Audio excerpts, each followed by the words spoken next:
good evening, and hello everyone. My name is Nisa Jalani, and welcome to Tauke Talk, or welcome back to Tauke Talk. If you are not familiar with Tauke Talk, it is a series of sharing sessions where small but mighty business owners share about their motivation to start their own businesses and the story behind their journey. This sharing session is brought to you by RYSE, a Malaysian research and social outreach project that empowers Malaysian youth through entrepreneurship. And RYSE is supported by Citi Foundation. We believe that entrepreneurship is not only for big startups, which uses high technology, but also for small and mighty business like Las Chicas today. So RYSE aims to showcase stories of small local businesses that are persevering and still chasing your own dream despite their circumstances. So without further ado, I am happy to welcome our guest of the day, Isabel, the co-founder of Las Chicas. Hi, Isabel. Hi guys, I'm Isabel. I'm the Hi. co-founder of Las Chicas Kombucha. All right, we're so honored to have you here today, and thank you so much, Isabel, for making time to I'm share with pleased to be us. here. Yeah, to share with us your business tonight. So, Isabel, to start things off, can you share to us more about Las Chicas? Like, what are your products, and how can people find more about you? Okay. Actually, Las Chicas Kombucha was established in 2020 by my sister Kimberly, another co-founder, and I, who discovered and fell in love with kombucha. And after learning the great health benefits of kombucha could bring, we decided to brew our very own kombucha. And we're currently selling our small batch handcrafted kombucha through our website and multiple grocery stores. And we have 6 unique flavors: orange ginger, pineapple basil, watermelon mint, blueberry cinnamon, strawberry lemonade, and passion fruit lemongrass. And you can see that we kind of use fruits and herbs, so it's a very unique and interesting mixture actually. All our ingredients are actually handpicked or homegrown with the priority of providing healthy and full flavor kombucha. Oh, okay. Wow. Thank you so much for sharing about that. And for your information, everyone, Las Chicas is active on Instagram and also Facebook. So if you are interested to find out more about their business, do check them out on their social media accounts at laschicas.my. So Isabel, moving on to our main question, or the next question, which is, what actually inspired you to start your own business? What are the stories behind Las Chicas? What are the first step? What drives you to take the first step to start your own business? Okay. I believe my sister could take all the credits because it all started with a random text from my sister. She asked me whether I have tried kombucha before, and to be honest, I've never even heard about it. Not at all. And so she kind of explained a little to me, and after learning the benefits of it, and we decided to brew our very first kombucha. And the interesting part is my very first sip of kombucha is the one that it was actually our homebrew kombucha. And the taste, it just positively surprised me. So I'm super glad that we tried like this kombucha. The whole brewing process is super fun. Okay. All right. Thank you for that. And it was earlier you said that you started this with your sister, right? Yep. All right. So you have a team with you, or is it still you and your sister only? Oh, okay. We actually have a small team. We go out for photo shoots together, or like we celebrate our small wins together. So I have 2 more like family friends with us. Yeah, I see. All right. So okay, moving on to our next question. Earlier you said that you started in 2020, right? Yes. So, but actually, what were the challenges when you first started, and how did you overcome them? Okay. Well, smooth sea never makes a good sailor. So we have encountered few challenges along the way. For example, and we are super young, right? So we failed to plan. with the excitement of a new business idea, and there is like a tremendous temptation to launch it to the world, so without planning. So a lack of planning can mean that we're not well prepared for like important activities such as marketing. So to overcome it, we created a comprehensive company strategy that includes like marketing, finance, sales. As our business grows, we like review and update our plan on a regular basis. And it's quite challenging to manage our time effectively, actually, since I have to wear so many hats and it can be easy to get distracted. So I got myself a journal and create a to-do list that I can keep track on my tasks. All right. Okay. So you mentioned that it was organizing your tasks, right? So I've heard that you are actually studying right now, and you actually have another business as well. So Yep. how did you what inspired you to be an entrepreneur in the first place? Because you're actually studying, and then you want to be an entrepreneur. Yep. Okay.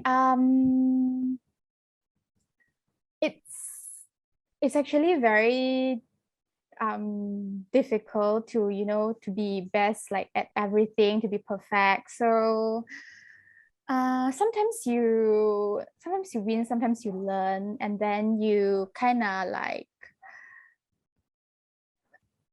be better like next time. You know that this time you fail, and then next time you learn, and then you excel Yeah, like that. I agree with that. I think it's you have to rise back up again after you fall, right? Okay, okay. Yes. So as we know, like we are now currently in a pandemic period, Mm-hmm. and so in 2019 we are hit by the pandemic and still adapting ever since. So I was wondering, what were the challenges that your business faced? Because as mentioned earlier, that you said you started on 2020, right? Mm-hmm. So during the pandemic period, what are the challenges that your business faced, and how did you adapt to it? Okay. Ironically, the pandemic actually acted as one of the catalysts that started the business, because I would say the biggest challenge during the pandemic is self-doubt and fear, because you kind of unsure what is going to happen next. And I reckon that entrepreneurship is basically a roller coaster ride of emotions, like fear, insecurity, or like loneliness. And from our first launching during the peak of pandemic to the reorganizations of the company, it took me quite some time to reflect and adapt. And looking back, I would say the only way to adapt, survive, and move forward, especially during the pandemic, is to relate everything you do back to passions and purpose. So that message should also be like a resonant within the company and among our team. So nothing is too difficult when you actually have a team. Although it's a small team, I know just four of us, but it's still a team for us. And with the same passions and striving towards the same goal as you. And I couldn't be more proud of our team, to be frank. I love the transparency we have, and the small jokes during the meeting, and we'll never miss like the celebrations for small wins. That is kind of like our must. All right, so great. I think it's great that you have a team that within your sister, which is your sibling, and also some Yes. friends. So do you Mm-hmm. have some tips if there are some youth out there that would like to start a business with their friends or with their siblings? Do you have any tips for them? I would say be fearless, like take risks, be a risk lover, because I think that is the only way you can like if you ever say you want to start to do something, you have to, you know that it's gonna be, you're gonna fall, you're gonna like, it will not always be perfect. So take risks, because I believe it's worth it, because starting a business, you kind of learn a lot of valuable life lessons.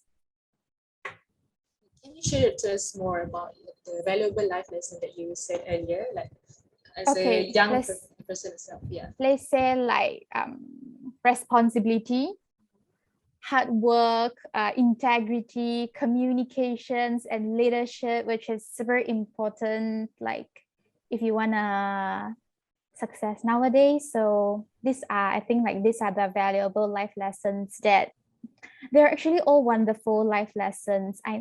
But I know it's not easy, and it's never gonna be easy, but it's all worth it when you begin to see the result. Like let's say us, like people buy our kombucha, you get good feedbacks, you get like wonderful feedbacks, and then that is what like worth all the hustles. Yeah, I agree with that. The hustle that makes the result taste really good, right? Yes. Yeah. Okay. So I'm moving on to the next question, right? Mm-hmm. So with the uncertainty caused with the pandemic, the uncertainty caused by the pandemic still present, yeah, how are you planning to help your business to grow in the future? Okay. Uncertainties are inevitable, I believe, in the real world, especially, and when you run, and especially when you run a business lah. Hence, awareness, adaptability, and like speed are definitely something that we want to focus on right now. And knowing that previously, when dine-ins were not allowed, trying to like expand our business through collaborations would definitely be less impactful for us. So it's all about like being aware of the surrounding. You know, you adapt, and then you find an opportunity, and then you try to adapt your capabilities to it, and finally you react quickly to seize it. And everything is possible this day, to be honest. And so we are keeping an open mind and preparing ourselves for any opportunity that occur anytime. Yeah, okay, you made it sound so easy, but I can No, imagine not. it's not an easy journey, right? So can you share to us more about like one of the obstacles that I think the hardest obstacle that you have overcome during your business journey? Yeah, I would say, as I mentioned earlier, it's like fell to planning. We don't have like a plan, we just want to do it, but then something came up, and then you have to like find another solution to fix it. So planning is very important. That's the I would say that it's yes, it's one of the most important things, like planning. If you want to start a business, you have to plan a lot of things: finance, if you have employees, and then what their tasks, a lot of things. You say like plan, if you fail to plan, you plan to fail, right? Yeah. Okay. So what is it is a very young business for you, right? So what is your business proudest achievement today, as you can share to us right now? Our biggest achievement so far would be our collaborations with few grocery stores, and that was a really like important. It's really important for us as a part of our expansion plans to gain more exposure among the consumer. So the relationship are definitely going strong, and I believe like the mutualism relationship will continue to grow. And actually the best achievement, or I would call best rewards from running a business, is definitely connecting with a wonderful bunch of people, and who are friendly, collaborative, helpful. You just need them, this kind of people in your business, Yeah, great people actually. collaboration partner. Yeah, great. People actually inspire you a lot more. So Yes. I'm actually curious about how you home brew your kombucha. Can you actually share this more about that? I think it's very interesting to know. Oh, okay. So now here's what we do. Like my sister will take controls of the first fermentations because we have two fermentations, like to brew kombucha, and then I will take part of the second fermentations. And sometimes we'll switch our roles. Sometimes we'll sit down and like let's have a kombucha tasting section, and we ferment new weird strange flavors. I think that's how we brew it. Yeah, my sister will take we'll do the first fermentations and I'll do the second. So we pack the kombucha together. Oh, okay, great. You said earlier that there were 6 flavors, right? Are you Yep. actually planning to do more Yes, after we are this? now kind of like brewing new flavors and waiting to taste it. Yep. What are like the weirdest flavors that you think it Okay. might not, but it's actually great? Okay, I would say this. I know it sounds just a bit weird to combine the mixtures of it. It's coconut and lime.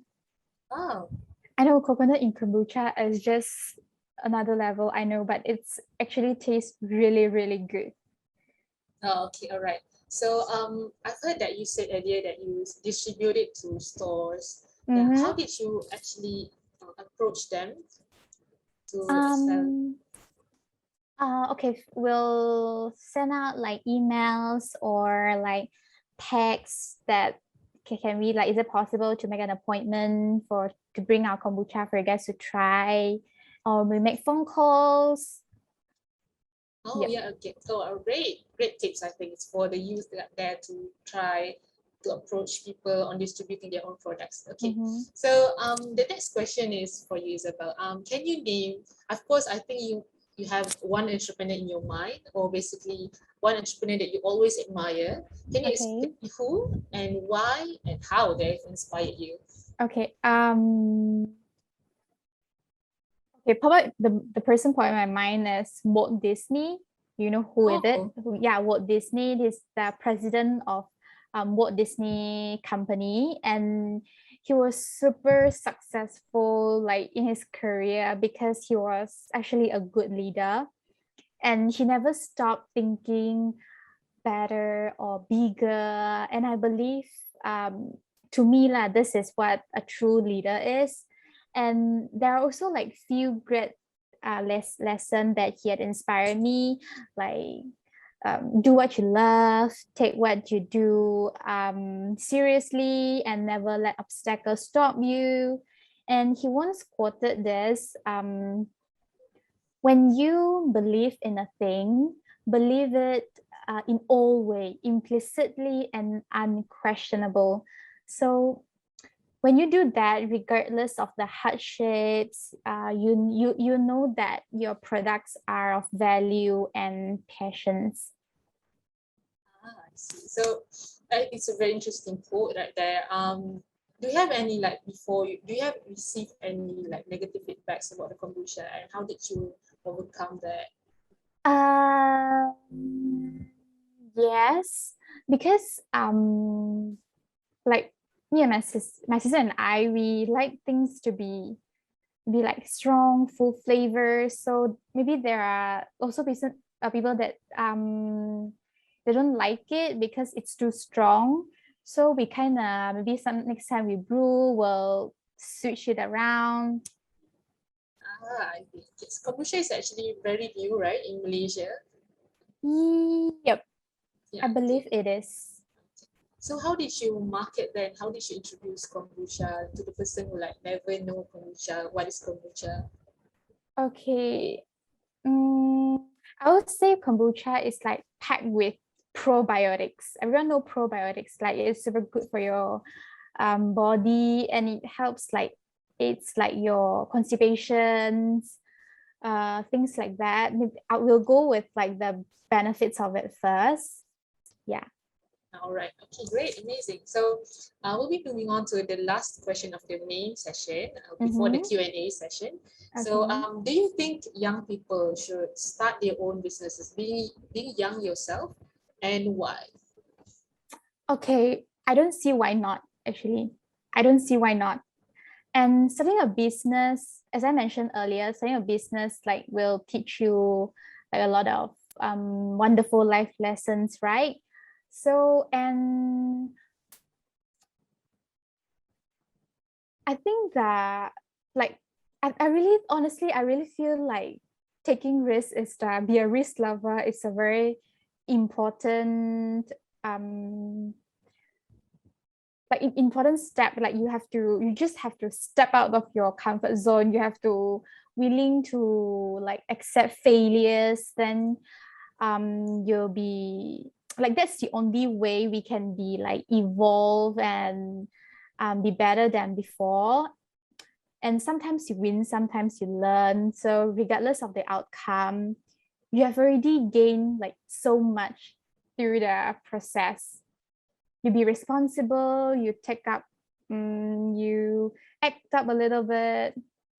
Yeah, great. Yep, I agree with that. That you have to be a risk failure, be a risk lover, and then put yourself out there, basically, right? Yes. Okay, so basically, we are now moving on to the Q&A session. So thank you so much for sharing for the main question, Isabel. And okay, Pleasure is mine. okay, thank you. So the first question someone asked, how do you grow your product from a small home-based business to have your product in consignment store? Okay, first we can you repeat the question?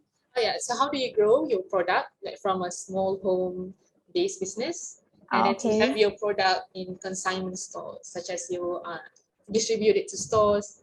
Like, how do you grow that?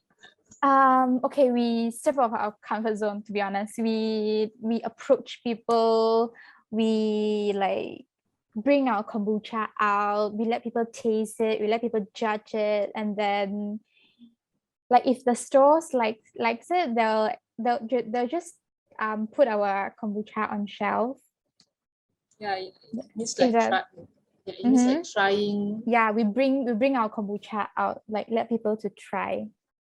I see. Great, amazing. So, okay, now for the next question, someone asked, any tips on marketing a small business besides social media? Okay. I think social media is really it helps my business a lot. Like you do advertisement. So other than that, maybe you can like let's next say like next time we have booth like that, you can set up booth, you can do banners and let people know about this, let people try your kombucha or anything. I see. You Yeah, just need to bring out your product. yeah. Yeah. Bring out your product. Agree with that. Yes. So, what would you say? This is the third question. Someone Mm-hmm. asked that. What would you say is important in starting an F&B, food and beverage business? SOP. Oh yeah. Yeah. Like, Like hygiene, SOP. Very important. can you You don't speak skip more? that. Ah, Yeah, you don't skip that. Your SOP, you set up a SOP, you don't skip your SOP, and you like you yeah, hygiene and SOP is super important. yeah, okay. So actually you mentioned about the SOP, I mean the standard of procedure. So can Mm-hmm. you explain like how can we learn if like the youth out there would like to start their business in the F&B business? How can they know Okay. about the examples of SOP. SOPs, yeah, right? Like our kombucha, we have little details like we soak our glass jar in hot water to kill the germs. These are all a very small. I believe SOP is like when you have to create this SOP like but before that, prior to that, you have to try a lot of things. Like you have measurements. These are all SOPs. Like we make sure that our kombucha ABV alcohol by volume is less than 1, which means it's Muslim friendly. Understand. Great. Yeah, that is very So, important, like, because kombucha is a living medium that is like constantly undergoing fermentation with yeast and other organic materials. So the liquid density can be affected for measurement. So we be very careful that. Okay, great. I think, yeah, that's a very important procedure actually for, Yes. yes. Okay, so are you planning to join any bazaars in the future or any pop-up booth for you to promote your kombucha? So far, our main focus is like cafes and grocery stores yet, but we hope that if we have this opportunity to join any booth, yes, we will. Okay, great. Amazing to know that. I think that is all it for today. All right. So thank you so much for your insight, Isabel. And okay, And everyone. thank you so much for having me. Yeah, welcome. It was great having you today. And okay, everyone, that was Isabel from Las Chicas sharing about her experience at Tauke Talks, brought to you by RYSE and supported by Citi Foundation. So if any of you guys are interested to purchase or to look forward in any new flavors of kombucha, and do check them out via their social media accounts on Instagram and also Facebook at laschicas.my. So you'll be if you are interested to be looking forward to their new favors or new promotions or anything, you can go straight to their Instagram or Facebook at laschicas.my. So from Isabel sharing today, I learned that actually you have to be a risk taker. You must just do it and just be fearless, and you have to overcome it one by one as long as you know that you believe in your product. So I hope all of you will feel inspired as well and motivated by Isabel and also her journey to strive harder and achieve your goals in life. So before we wrap up the session, for your information, this is actually the last Talk Talk session of the year. So if you'd like to be updated about upcoming Talk Talk session, you can check us out at Talk Talks on Facebook and Instagram. Or if you'd like to rewatch this session or any previous Talk Talk session, do watch it on our YouTube channel. And to find out more or being the first to know our latest events or competitions by RYSE program, check us out on our social media accounts, which are Instagram, Facebook, and LinkedIn. So if any of you guys are the creative people, or if you know the creative people in your circle or in your life, we are currently having a competition called the Spirit of Malaysian Talkies, open to Malaysian aged 16 to 28 years old. So how to enter this competition is very easy. If you are inspired by the session today by Isabel, you can actually design a postcard and write a message no more than 250 words to Isabel that you are inspired by to encourage or support her in their business. So everyone, the submission due is this Friday on 12th November. So you still have time to participate and also having the chance to win some prizes. Okay, you can find out more about this on bit.ly/TSOMT2021. So I think that's all for today. Thank you so much everyone for coming, and thank you so much Isabel for your insight and sharing about your business. All the best with your business, and thank you so much everyone.